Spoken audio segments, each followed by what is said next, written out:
Hallelujah, praise the Lord. पुन्हा एक बार परमेश्वराच्या नावाला धन्यवाद देते.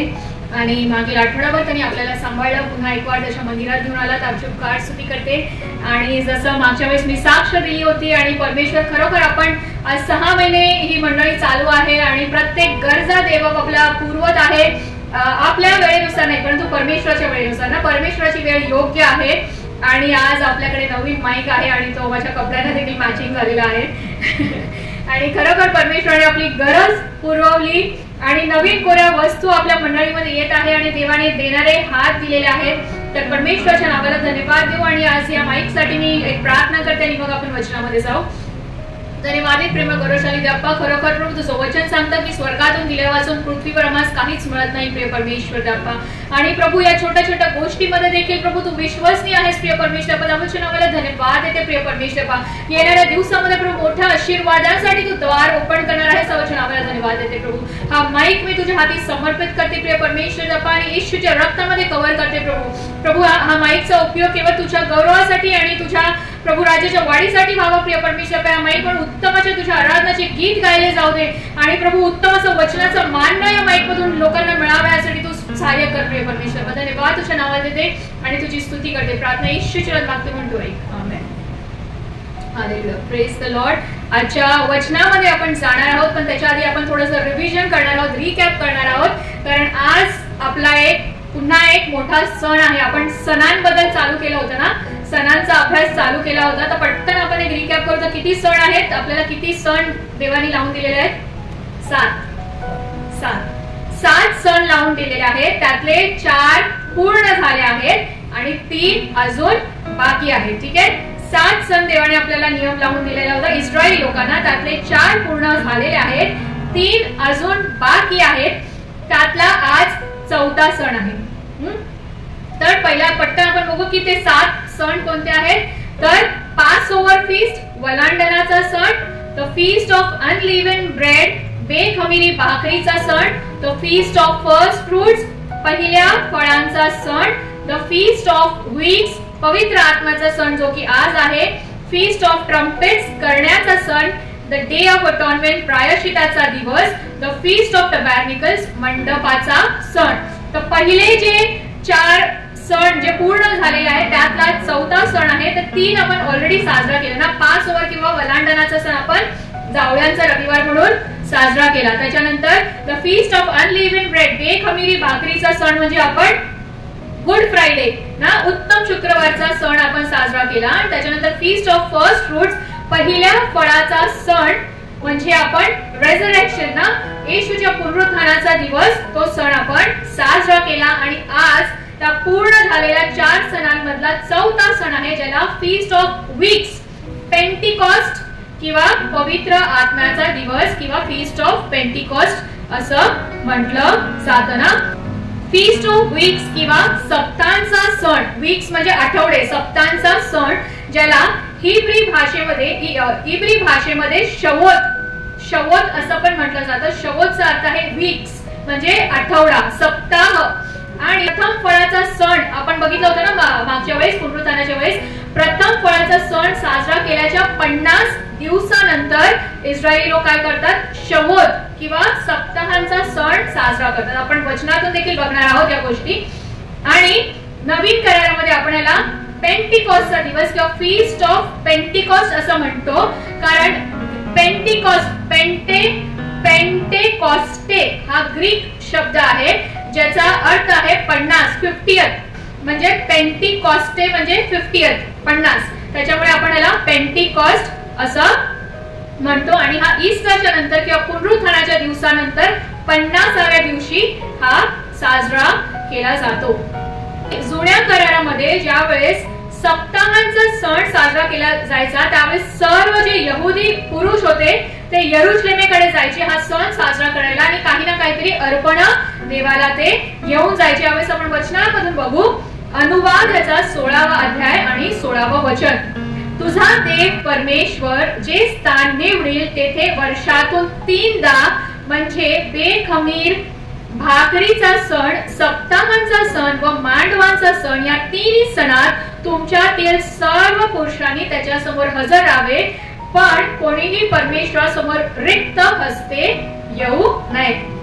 तर आपण मागचे पण 3 जे सण बघितले, वलांडणाचा सण, मग बेखमीरी भाकरीचा सण आणि मग प्रथम फळाचा सण. मग ते जुन्या नियमामध्ये देवाने ते सण का लावून दिले आहेत आणि ते नियम किंवा ते सण नवीन करारामध्ये ते कसे येशू ख्रिस्ताने पूर्ण केले किंवा ते जुन्या करारातले सण कसे येणाऱ्या येशू ख्रिस्ताला दर्शवतात, मसीहाबद्दल जे भविष्यवाणी देतात ते आपण बघितलेलं आहे ना. तर ह्या सणाचा देखील त्याच प्रकारे जुन्या करारातून नवीन करारात कसा त्याचा अर्थ लागतो ते आपण आज बघणार आहोत ना. तर जुन्या करारामध्ये अनुवाद याचा 16वा अध्याय 16व्या वचनामध्ये देवाने काय केलेलं, इस्रायली लोकांना सांगितलेलं तुम्ही काय करायचं आहे, हे सण वर्षातून 3दा तुम्ही हे पाळायचं आहे. बेखमीरी भाकरीचा सण, सप्ताहांचा सण जो की आज आहे, आणि मांडवांचा सण. आणि या सणात तुमच्यातील पुरुषांनी देवासमोर हजर राहावे आणि कोणीही काय करू नये तर रिक्त हस्ते रिकाम्या हाताने देवासमोर आपण जायचं नाही. तर त्याच्यासाठी काहीतरी भेट वस्तू, काहीतरी अर्पण आपल्याला घेऊन जायचं आहे ना. मग हा जो फीस्ट ऑफ वीक्स आहे तो हंगामाचा सण, हंगामाचा सण जे शेती लोक करत होते त्याच्यातून जे पीक किंवा धान्य यायचं त्याचा जो हंगाम असायचा त्याची भेट देवाला दिली जायची. तर ह्याच्याबद्दल लेवी ह्याचा 23वा अध्याय 16व्या वचनामध्ये सांगितलेला आहे. 7व्या शब्बाताच्या दुसऱ्या दिवसापर्यंत 50 दिवस मोजून त्या दिवशी परमेश्वराप्रित्यर्थ नवे अन्न अर्पणे करावे.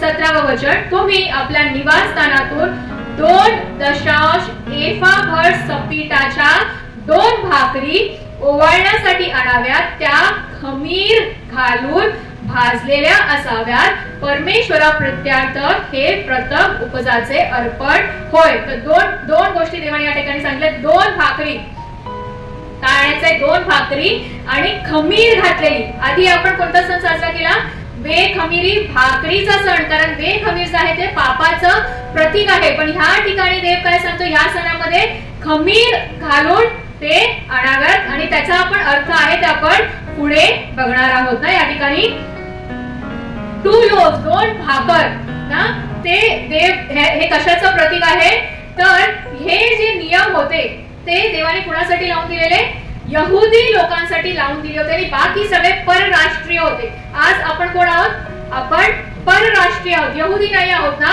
परंतु आपण परराष्ट्रीय असताना देखील देवाने आपल्याला काय केलेलं आहे, एकत्रित केलेलं आहे. जे सर्व नियम, जे सर्व आशीर्वाद होते, यहुदी लोक जे होते ते देवाचे निवडलेले लोक होते. तर आज देवाने आपल्यामध्ये ते भेदभाव ठेवलेला नाही आहे ना. त्यामुळे त्या 2 भाकऱ्या म्हणजे काय आहे, तर एक यहुदी लोक आहे आणि एक परराष्ट्रीय आहे, ज्यांना देवाने काय केलेलं आहे, एकत्रित आणलेलं आहे. तर आपण वचनातून ह्यावेळेस ते बघू. इफिसकरास पत्र 2रा अध्याय 12 ते 19 वचन मी वाचते.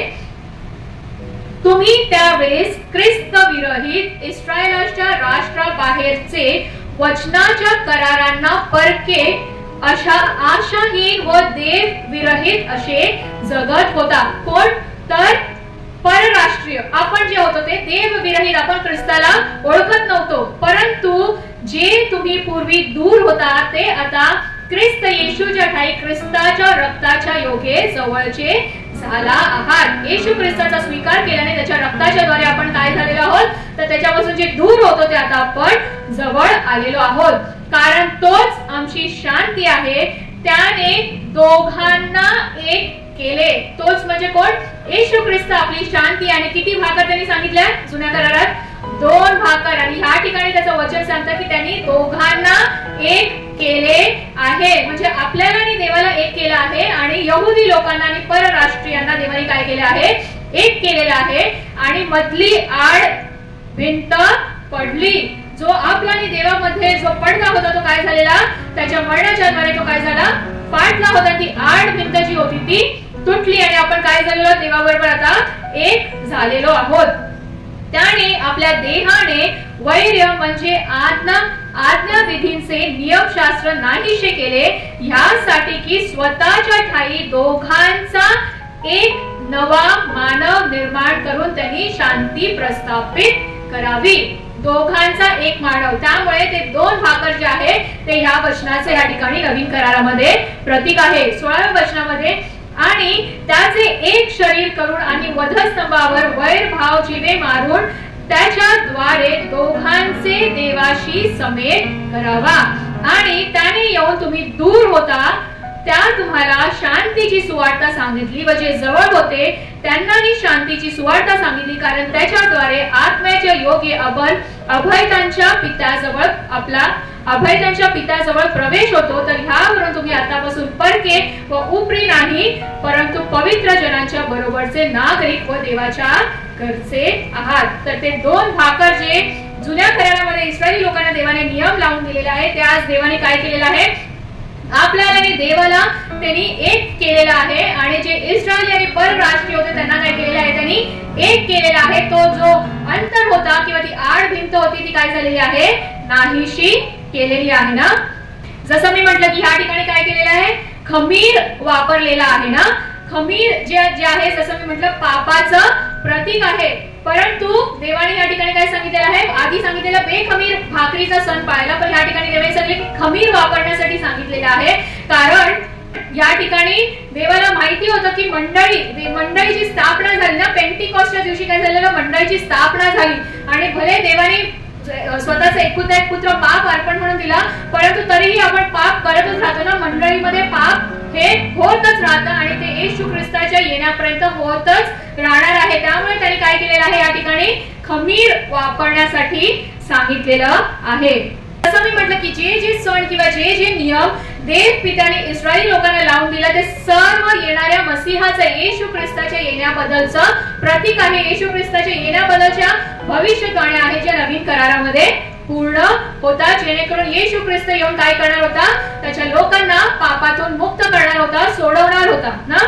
आता अजून आपण काही गोष्टी बघू जे जुन्या करारात देवाने सांगितले आणि त्याचं कसं नवीन करारामध्ये देखील त्याचं साम्य आहे ते आपण बघणार आहोत ना. जसं मी म्हटलं की मोशेला शवोत हा दिवस जो पाळतात त्या जेव्हा देवाने काय केलं, सिनाई पर्वतावर मोशेला त्या 10 आज्ञांच्या पाट्या दिल्या.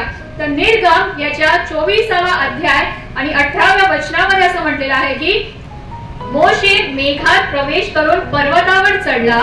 मोशे पर्वतावर 40 दिवस व 40 रात्र होता. किती दिवस, 40 दिवस व 40 रात्र होता. त्याच्यानंतर येशू ख्रिस्त मरणातून उठला लगेच त्याचा स्वर्गारोहण झाला का, लगेच स्वर्गात गेला नाही, बऱ्याच लोकांना दिसला ना तो. तर तो किती दिवस होता ते आपण बघू नवीन करारामध्ये. प्रेषितांचे कृत्य ह्याचा पहिला अध्याय 30व्या वचनामध्ये असं म्हटलेलं आहे की मरण सोसल्यानंतरही त्यांनी पुष्कळ अचूक प्रमाणांनी आणि आपण जिवंत आहोत हे दाखविले. 40 दिवसापर्यंत तो त्यांना दर्शन देत असे व देवाच्या राज्याच्या गोष्टी सांगत असे. किती दिवस, 40 दिवस. मोशे पर्वतावर किती दिवस होता, ते पाट्या घेण्याच्या वेळेस ज्यावेळेस देव त्याला आज्ञा देत होता 40 दिवस तो सिनाई पर्वतावर होता. त्याच प्रकारे ज्यावेळेस येशू ख्रिस्त पुनरुत्थित झाला तो 40 दिवस काय करत होता, लोकांना भेटी देत होता आणि काय करत होता, वचन सुवार्ता सांगत होता. तर मोशे खाली आल्यानंतर त्याच्या पुढे ज्यावेळेस येशू ख्रिस्ताचं पुनरुत्थान झालं 40 दिवसानंतर 40 दिवस तो सेवा करत होता, मग 40 दिवसांनी त्याचं स्वर्गारोहण झालं, मग पुढे 10 दिवस, म्हणजे असं करून ज्यावेळेस त्याचं पुनरुत्थान झालं त्याच्यानंतर 50 दिवसानंतर म्हणजे आजच्या दिवशी हा पेंटिकॉस्टचा सण साजरा केला जातो. 50व्या दिवशी प्रथम फळाच्या सणाच्या नंतर 50व्या दिवशी यहुदी लोक, इस्रायली लोक काय साजरा करतात, तर सप्ताहांचा सण फीस्ट ऑफ वीक्स किंवा शवत साजरा करतात. आणि नवीन करारामध्ये येशू ख्रिस्ताच्या पुनरुत्थानानंतर 50 दिवसानंतर 7 आठवड्यानंतर 7 आठवडे पूर्ण झाले आहेत आज येशू ख्रिस्ताला पुनरुत्थित होऊन, म्हणून त्याला फीस्ट ऑफ वीक्स म्हणतात. तर आपण नवीन करारामध्ये तो पवित्र आत्म्याचा दिवस किंवा पेंटिकॉस्टचा दिवस ज्यावेळेस त्या वरच्या माडीवरती ना त्याचे जे शिष्य होते ते वरच्या माडीवर बसलेले, त्यावेळेस काय झालं, पवित्र आत्मा त्यांच्यावरती उतरला. ज्या प्रकारे योहानाचा 14वा अध्याय आणि 16 ते 17 वचनामध्ये देवाचं वचन आपल्याला सांगतं, ह्या घटनेचा उल्लेख केलेला आहे की त्याचे सेवक त्या ठिकाणी बसलेले असतात, काय होतं, पवित्र आत्मा त्यांच्यावरती उतरतो आणि ते वेगवेगळ्या भाषेमध्ये बोलतात. त्यावेळेस काय होतं, मंडळीचा जन्म होतो आणि त्याच्या सेवकांना येशू ख्रिस्त काय करतो, पुढच्या सेवेसाठी, मिनिस्ट्रीसाठी, येशू ख्रिस्ताचं स्वर्गारोहण झालं, आता पुढे सुवार्ता कोण सांगणार, तर सेवक लोक सांगणार तर त्या सेवकांची तो काय करतो, तयारी करतो ना, त्यांना एकटा सोडत नाही तर पवित्र आत्म्याचं सहाय्य त्यांना देतो. पुन्हा आपण नवीन करारामध्ये जाऊ. निर्गम याचा 32वा अध्याय आणि 25 ते 28 वचन आपण वाचू. मोशेने पाहिले की हे लोक मोकाट सुटले होते. ही कधीची घटना आहे, ज्यावेळेस मोशे 40 दिवस पर्वतावरती होता आणि खाली लोक काय करतात, अरे मोशे कुठे गेला, तो मरण पावला का, की त्याचं काय झालं म्हणून ते घाबरून जातात ना आणि ते कुरकुर करायला लागतात अहरोनाकडे. तर अहरोन त्यांना काय सांगतो की तुमचं सर्व सोनं घेऊन या आणि त्या ठिकाणी तो काय करतो, सोन्याचा वासरू तिथे तयार करतो ना. आणि ज्यावेळेस मोशे खाली येतो त्यावेळेस तो हे पाहतो. तो हा अध्याय आहे निर्गमाचा 32वा अध्याय आणि 25 ते 28. मोशेने पाहिले की हे लोक मोकाट सुटले आहेत, कारण अहरोनाने त्याला मोकाट सोडले म्हणून ते शत्रूंच्या उपहासाला पात्र झाले. तेव्हा मोशे छावणीच्या प्रवेश द्वारात उभा राहून म्हणाला, परमेश्वराच्या पक्षाचा जो कोणी असेल त्यांनी माझ्याकडे यावे. तेव्हा लेवी वंशातील सर्व लोक त्याच्याजवळ जमा झाले. त्यांना म्हणाला, इस्रायलाचा देव परमेश्वर म्हणतो की तुम्ही प्रत्येकाने आपल्या कमरेस तलवार लटकवावी आणि छावणीच्या ह्या प्रवेशद्वारापासून व प्रवेशद्वारापर्यंत चहूकडून फिरून आपले बंधू, सोबती व शेजारी यांचा वध करावा. मोशेच्या सांगण्याप्रमाणे लेवी वंशजाच्या लोकांनी केले आणि त्या दिवशी सुमारे 3000 लोक पडले. किती लोक पडले? 3000 लोक. आता नवीन करारामध्ये आपण बघू हे कधी झालं, ज्यावेळेस मोशेला त्या आज्ञेच्या पाट्या मिळाल्या आणि त्यांनी बघितलं की लोक काय केलेले आहेत, मोकाट सुटलेले आहेत आणि त्यांनी ते वासरू बनवून काय केलेलं आहे, देवाला क्रोधित केलेलं आहे. आणि त्यावेळेस हे तलवार बांधून तो फिरण्यास काय करतो, वध करण्याची आज्ञा देतो. त्यांना किती लोक पडतात त्या ठिकाणी? 3000 लोक त्या ठिकाणी पडतात. त्याच प्रकारे प्रेषितांचे कृत्य याचा 2रा अध्याय 14 ते 18 वचन, पेंटिकॉस्टच्या वेळचे पेत्राचे भाषण. तेव्हा पेत्र 11 प्रेषितांबरोबर उभा राहून त्यांना मोठ्याने म्हणाला, अहो यहुदी लोकांनो व यरूशलेमेतील रहिवासियांनो, हे लक्षात आणा व माझे बोलणे ऐकून घ्या. तुम्हाला वाटते तसे हे मस्त झाले नाही, कारण हा दिवसाचा पहिला प्रहार आहे. परंतु योएल संदेष्टाने जे सांगितले होते ते हे आहे, देव म्हणतो शेवटच्या दिवसात असे होईल की मनुष्य मात्रावर आपल्या आत्म्याचा वर्षाव करीन. तेव्हा तुमचे पुत्र व तुमच्या कन्या संदेश देतील, तुमच्या तरुणांना दृष्टांत होतील, तुमच्या वृद्धांना स्वप्न पडतील.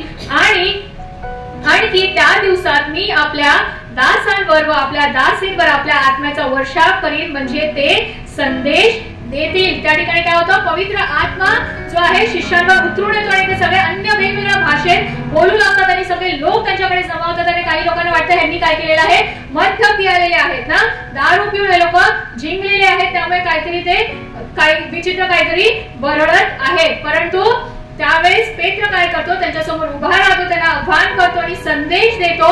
आणि त्या वचनाची जे योवेल संदेश त्याच्याद्वारे जे भविष्यवाणी जुन्या करारात केली होती त्याची आठवण त्या लोकांना करून देतो. पुढे प्रेषितांची कृत्याचा 2रा अध्याय 37 ते 38 आणि 41 वचन आपण वाचू.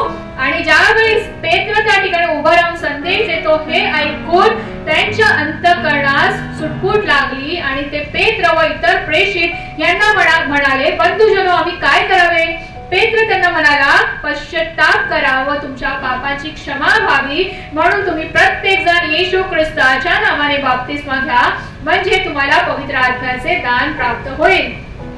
तेव्हा ज्यांनी त्याच्या संदेशाचा स्वीकार केला त्यांचा बाप्तिस्मा झाला आणि त्या दिवशी सुमारे 3000 माणसांची भर पडली. जुन्या करारामध्ये काय झालं, त्यांनी पाप केलं आणि त्यांना शिक्षा मिळाली आणि किती लोक पडले? 3000 लोक पडले, म्हणजे ते मरण पावले, त्यांचा वध झाला. परंतु या ठिकाणी काय झालेलं आहे, नवीन करारामध्ये ज्यावेळेस पवित्र आत्मा आला त्यांनी प्रायश्चित केलं, पश्चाताप केला, येशू ख्रिस्ताचा स्वीकार केला आणि त्या दिवशी काय झालं, 3000 लोकांची भर पडली. लोकांनी काय केलं, येशू ख्रिस्ताचा स्वीकार केला आणि त्यांचा पवित्र आत्म्याचा बाप्तिस्मा झाला. कधी झाला? आजच्या म्हणजेच पेंटिकॉस्टच्या सप्ताहांच्या सणाच्या दिवशी ना. आणि त्याच्यानंतर जे आहे ते मंडळीचा जन्म झाला, मंडळीची स्थापना झाली आणि तो जो हंगामाचा सण ना, जे हंगामाचं फळ अर्पण देवाने द्यायला सांगितलं होतं, हे नवीन करारातलं अर्पण होतं. मंडळीचा जन्म झाला आणि तो हंगाम चालूच आहे, मंडळीची स्थापना होत आहे. येशू ख्रिस्ताचं नाव जे आहे ते काय आहे, जगभरात जात आहे. कारण येशू ख्रिस्ताने काय केलं, आज्ञा दिली की काय करा, तुम्ही जगाच्या कोण्यापर्यंत जा आणि काय करा, माझं नाव सांगा आणि बाप्तिस्मा द्या. तर आज त्याचं नाव जगाच्या कानाकोपऱ्यापर्यंत पोहोचत आहे आणि तो हंगाम जो आहे तो चालूच आहे आणि तो येण्यापर्यंत त्याच्या चालूच राहणार आहे ना. तर प्रत्येक जे सण आपण साजरा करतो ना, त्याची काही ना काहीतरी थीम असते. प्रत्येक वर्षाचं एक ब्रीद वाक्य असतं किंवा थीम असते. तर आजच्या या पेंटिकॉस्टच्या पवित्र आत्म्याच्या दिवसाचा 2025 ची जी थीम आहे ते असं म्हटलेलं आहे की आपण जे ख्रिस्ती लोक आहोत ते आपल्या पाचारणाला पात्र असे जीवन जगण्याची गरज आहे.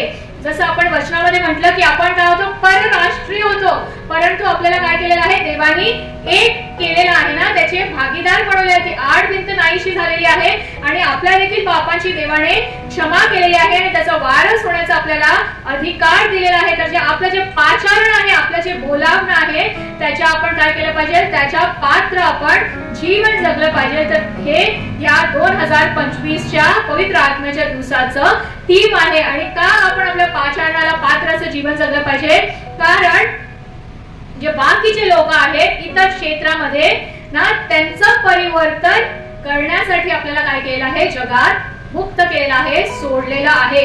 आपल्याला फक्त आपण परराष्ट्रीय होतो आणि आपण त्याचे वारस झालो आणि येशू ख्रिस्ताचा स्वीकार केला, पापाची क्षमा झाली, तिथेच आपलं काम संपलं का, नाही ना. तिथून आपलं कार्य काय झालेलं आहे, सुरू झालेलं आहे, आपलं पाचारण झालेलं आहे आणि त्या पाचारणाला पात्र असं जीवन आपण जगलं पाहिजे.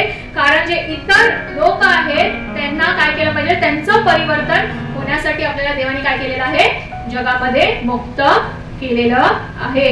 यावेळेस आपण पवित्र आत्मा ना, पवित्र आत्म्याचं आपण स्वागत करतो, पवित्र आत्म्याची आपण गाणी ऐकतो आणि आपल्या सर्वांना माहिती आहे पवित्र आत्म्याबद्दल. तर आज विशेष आपण वचनातून काही पवित्र आत्मा काय आहे, कोण आहे, त्याचं वैशिष्ट्य काय आहे ते आपण बघणार आहोत. तर आपल्या सर्वांना माहिती आहे की आपला देव एक आहे, पण तो काय आहे, त्रैक्य आहे ना. तर तो त्रैक्यातला एक व्यक्ती म्हणजे काय आहे, तर पवित्र आत्मा आहे. आणि पवित्र आत्मा सर्व वेळी, सर्व ठिकाणी, सर्व जाणणारा आहे. आणि हे जे सृष्टी देवाने निर्माण केली त्याच्या सुरुवातीपासून पवित्र आत्मा आहे. अगदी उत्पत्तीच्या पुस्तकात पहिल्या अध्यायात 2ऱ्या वचनामध्येच पवित्र आत्म्याचा उल्लेख केलेला आहे आणि त्या ठिकाणी असं म्हटलेलं आहे की उत्पत्ती 1:2 मध्ये, आणि पृथ्वी आकार विरहित व शून्य होती, जलनिधीच्या पृष्ठभागावर अंधकार होता आणि देवाचा आत्मा जलावर तळपत राहिला होता. तर या ठिकाणी सर्वात पहिला कशाचा उल्लेख केलेला आहे, तर पवित्र आत्म्याचा, देवाचा आत्मा त्या जलावर काय करत होता, तळपत राहिला होता. त्याच प्रकारे एक वचन आपण वाचू, योहान याचा 14वा अध्याय 15 ते 18 वचन. आणि पवित्र आत्म्याचं काय वैशिष्ट्य आहे ते आपण सर्व बघू. योहान 14:15 ते 18. माझ्यावर तुमची प्रीती असली तर तुम्ही माझ्या आज्ञा पाळाल. येशू ख्रिस्त आपल्या शिष्यांना सांगतो, माझ्यावर तुमची प्रीती असली तर तुम्ही माझ्या आज्ञा पाळाल. मी पित्याला विनंती करीन, मग तो तुम्हाला दुसरा कैवारी देईल. देवाने आपल्याला अनाथ असं सोडलेलं नाही. ज्यावेळेस त्याचा स्वर्गरोहण झालं त्यांनी काय केलेलं, आपल्याला कैवारी, मदतनीस, हेल्पर. कारण आपण काय आहोत, आपली शक्ती क्षीण आहे ना. जसं मी मागच्या वेळेस म्हटलं, आपली शक्ती क्षीण आहे, आपण कमजोर आहोत, आपल्याला एक सहाय्यकाची, मदतनीसाची गरज आहे. तर तो पवित्र आत्मा आपला काय आहे, कैवारी आहे. आणि कैवारी म्हणजे काय, तर सत्याचा आत्मा. तर वैशिष्ट्य काय आहे पवित्र आत्म्याचे, तो आपला कैवारी आहे, तो सत्याचा आत्मा आहे. सत्याचा आत्मा देईल अशासाठी की त्यांनी तुमच्या बरोबर सदा सर्वदा राहावे. ज्या वेळेस आपण येशू ख्रिस्ताचा स्वीकार करतो त्याचा पवित्र आत्मा आपल्यामध्ये येतो. आपल्यामध्ये येतो म्हणजे कुठे येतो, आपल्या अंतःकरणामध्ये येतो. कारण देवाचं वचन सांगतं की आपलं शरीर हे काय आहे, पवित्र आत्म्याचं मंदिर आहे. आणि पवित्र आपला आत्मा एकदा आपल्यामध्ये आला की तो आपल्याला सोडून जात नाही. आपण त्याला खिन्न करतो, त्याला क्षमवतो, परंतु तो आपल्याला सोडून जात नाही. कारण त्याचं वचन सांगतं की तो सर्वदा आपल्यामध्ये राहतो. की जग त्याला ग्रहण करू शकत नाही. पवित्र आत्मा जगासाठी सर्वांसाठी दिलेला नाहीये. कुणासाठी दिलेला आहे? फक्त ज्यांनी येशू ख्रिस्ताला ग्रहण केलेला आहे, फक्त त्यांच्यासाठी पवित्र आत्मा आहे. कारण ते त्याला पाहत नाहीत अथवा त्याला ओळखत नाही. तुम्ही त्याला ओळखता, कारण तो तुमच्यावर राहतो व तुमच्यामध्ये वस्ती करतो. तो पवित्र आत्मा केवळ फक्त जे येशू ख्रिस्ताला ओळखतात आणि त्याचा स्वीकार करतात त्यांच्यासाठीच तो दिलेला आहे. आणि तो आपल्यामध्ये काय करतो? वस्ती करतो. आणि ते देवाचं वचन आपल्याला सांगतं की येशू ख्रिस्त म्हणतो, मी तुम्हाला अनाथ असे सोडणार नाही, मी तुमच्याकडे येईन. तर पवित्र आत्मा त्याने आपल्याला कैवारी म्हणून दिलेला आहे. तो सत्याचा आत्मा आहे. तो सर्वदा आपल्या बरोबर राहतो. आणि केवळ जे येशू ख्रिस्ताला ओळखतात आणि त्याचा स्वीकार ज्यांनी केलेला आहे ते त्याला ग्रहण करू शकतात. आणि त्याची वस्ती आपल्यामध्ये आहे. आपलं शरीर जे आहे ते पवित्र आत्म्याचं मंदिर आहे. आता आपण बघू योहान 14 आणि 26. तरी ज्याला पिता माझ्या नावाने पाठवेल तो कैवारी म्हणजे पवित्र आत्मा तुम्हाला सर्व काही शिकवेल. पवित्र आत्मा काय करतो? आपल्याला शिकवतो आणि ज्या गोष्टी मी तुम्हाला सांगितल्या त्या सर्वांची तुम्हाला आठवण करून देईल. पवित्र आत्मा काय करतो? आपल्याला शिकवतो, आपल्याला आठवण करून देतो. ज्या गोष्टी येशू ख्रिस्ताने आपल्याला शिकवल्या आहेत त्या गोष्टींची आपल्याला आठवण करून देतो. तो आपला काय आहे? मध्यस्थ आहे. ज्यावेळेस आपल्याला कळत नाही की आपण काय प्रार्थना करावी त्यावेळेस पवित्र आत्मा आपल्याला शिकवतो, आठवण करून देतो आणि आपल्यासाठी मध्यस्थी करीतो ना. तो आपला सहाय्यक आहे, मध्यस्थ आहे ना. त्यावेळेस आपण बघू प्रेषितांची कृत्ये 1 अध्याय आणि 8 वचन. परंतु पवित्र आत्मा तुमच्यावर येईल तेव्हा तुम्हाला सामर्थ्य प्राप्त होईल आणि यरूशलेमेत व यहूदात व शम्रोनात व पृथ्वीच्या शेवटपर्यंत तुम्ही माझे साक्षी व्हाल. पवित्र आत्मा येईल तेव्हा काय प्राप्त होईल? सामर्थ्य प्राप्त होईल ना. आपण असेच बसून राहणार नाही. आणि पवित्र आत्म्याला सामर्थ्य प्राप्त झालं आपल्याला काय व्हायचंय? तर त्याचे साक्षी व्हायचं आहे. आणि यावेळेस जे पहिलं वचन आपण जे स्तोत्र सहित वाचलं होतं आणि जे दाविदाने प्रार्थना केली होती ना, दाविदाने पाप केलं ना, बेतशेबे बरोबर त्यांनी जे पाप केलं त्याच्यानंतर हे स्तोत्र दाविदाने लिहिलं. आणि आपण देखील काय करतो? पाप करतो आणि पवित्र आत्म्याला खिन्न करतो. तर आज पवित्र आत्म्याच्या दिवशी देवाकडे ही प्रार्थना केली पाहिजे दाविदासारखी. जसं दावीद म्हणतो, हे देवा माझ्या ठाई शुद्ध हृदय उत्पन्न कर, माझ्या ठाई स्थिर असा आत्मा पुन्हा घाल. तू मला आपल्या पुढून घालवून देऊ नकोस आणि आपला पवित्र आत्मा माझ्यामधून काढून घेऊ नकोस. तर ह्यावेळेस आपण प्रार्थना करू आणि परमेश्वराकडे त्या पवित्र आत्म्याचं सामर्थ्य मागू आणि दाविदासारखं आपण म्हणू की स्थिर असा आत्मा माझ्या ठाई घाल आणि माझ्यामधून तुझा आत्मा काढून घेऊ नकोस. हालेलुया. Thank you Jesus. प्रभू तुझ्या नावाला मान वगैरे स्तुती आराधना देते. तुझं नाव मी उंचावते प्रिय परमेश्वर बाप्पा. धन्यवाद देते प्रिय परमेश्वर बाप्पा. आजचा जो सप्ताहांचा सण आहे प्रभू, शव्वत जो पवित्र आत्म्याचा दिवस आहे प्रिय परमेश्वर बाप्पा, या सणाबद्दल तुझ्या नावाला धन्यवाद देते प्रिय परमेश्वर बाप्पा. खरोखर प्रभू आम्हाला तू परराष्ट्रीय असताना देखील प्रिय परमेश्वर बाप्पा प्रभू तो जो अंतर होता प्रभू तू नाहीसा केलास प्रिय परमेश्वर बाप्पा. आणि पित्या प्रभू तू एकत्रित केलेला आहेस प्रिय परमेश्वर बाप्पा. आणि प्रभू पवित्र आत्मा आम्हाला कैवारी मदतनीस सहाय्यक आमचा मध्यस्थ म्हणून दिला आहे. सर्वच्या नावाला धन्यवाद देतो प्रिय परमेश्वर बाप्पा. प्रभू त्या पवित्र आत्म्याचं सामर्थ्य आम्हाला तू दिलेलं आहेस प्रभू. आम्हाला तू अनाथ असं सोडलेलं नाहीस प्रिय परमेश्वर बाप्पा. आणि खरोखर प्रभू तू शिकवलेल्या गोष्टी प्रभू याची आठवण पवित्र आत्मा आम्हाला करून देतो प्रिय परमेश्वर बाप्पा. तुझा पवित्र आत्म्याचा अभिषेक आमच्यावर उतरू दे प्रिय परमेश्वर बाप्पा. नव्याने प्रभू तुझ्या पवित्र आत्म्याची उपस्थिती आमच्यावरती उतरू दे प्रिय परमेश्वर बाप्पा. आणि प्रभू जसं दावीद म्हणतो की स्थिर असा आत्मा आमच्या ठाई तू घाल, तुझा पवित्र आत्मा आमच्यामधून तू काढून घेऊ नकोस प्रिय परमेश्वर बाप्पा. आज देखील आम्ही तीच प्रार्थना करतो प्रिय परमेश्वर बाप्पा. आमच्या मंडळीसाठी, मंडळीतील लोकांसाठी प्रिय परमेश्वर बाप्पा. स्थिर असा आत्मा आमच्या ठाई तू घाल प्रभू, तुझा आत्मा आमच्यामधून तू काढून घेऊ नकोस प्रिय परमेश्वर बाप्पा. आम्हा प्रत्येकाचा जीव आत्मा शरीर तुझ्या हाती समर्पित करते प्रभू. इथून पुढचा आठवडा तुझ्या हाती समर्पित करते प्रभू. आणि आजच्या दिवसाबद्दल प्रभू तुझ्या वचनाबद्दलच्या नावाला धन्यवाद देते प्रभू. आणि प्रार्थना तुझा एक पुत्र येशू ख्रिस्त याच्या प्रिय नावात मागते म्हणून तू मान्य करते.